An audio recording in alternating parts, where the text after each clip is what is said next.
It's hard to overstate the benefits of clean water.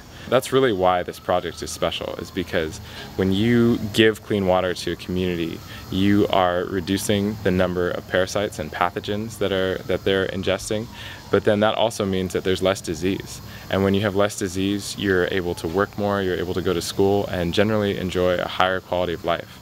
When a team comes to help install filters, your main role is actually to help empower the community to install their own filters. It's not so much about building the filters themselves, but about educating and training the local leaders so that they can continue to do it long after you're gone. And so you'll be operating more in a supervisory role, helping with a checklist and making sure that all the processes are done correctly. One of the things you can say when you go into the house is Con permiso. Con permiso. Okay, great. We're here at the house. We start at the top of the checklist and we can start filling things out. Step 2. Half a bucket of pea gravel was poured into the filter.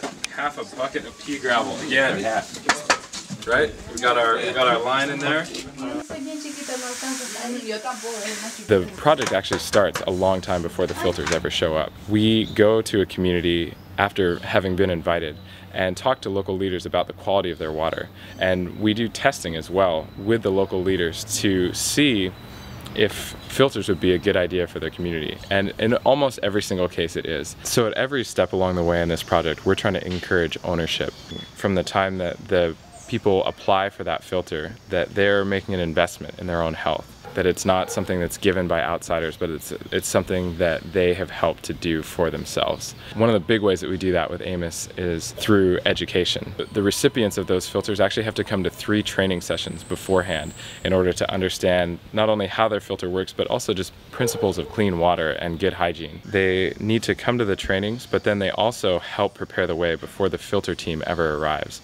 In some other water systems, you'll see the water is purified in a central area and then dispersed to the houses.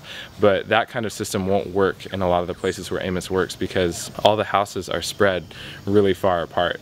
What the families will do is they'll come to these trainings and they'll pick up all the material, take it back to their house, clean everything, and then on the final training, they'll actually receive the bucket that will become their filter.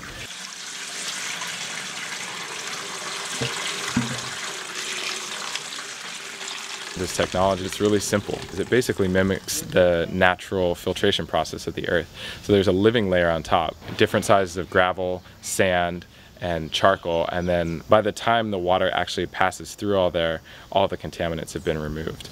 The other cool thing about the simplicity of this filter is that it can be assembled by local people. In each of the communities that AMOS works, we help to develop a health committee, a group of people who are committed to health interventions. And then the health committee, along with the team from the US or from wherever, will go from house to house, helping that family assemble their water filter and provide the final training. The biosand filter has the potential to last for 10 years. So when you install one of these filters in a family's home, you're giving them 40 liters of clean water per day for the next 10 years, which is extraordinary. It's super important to realize that this water filter project is only one part of the picture.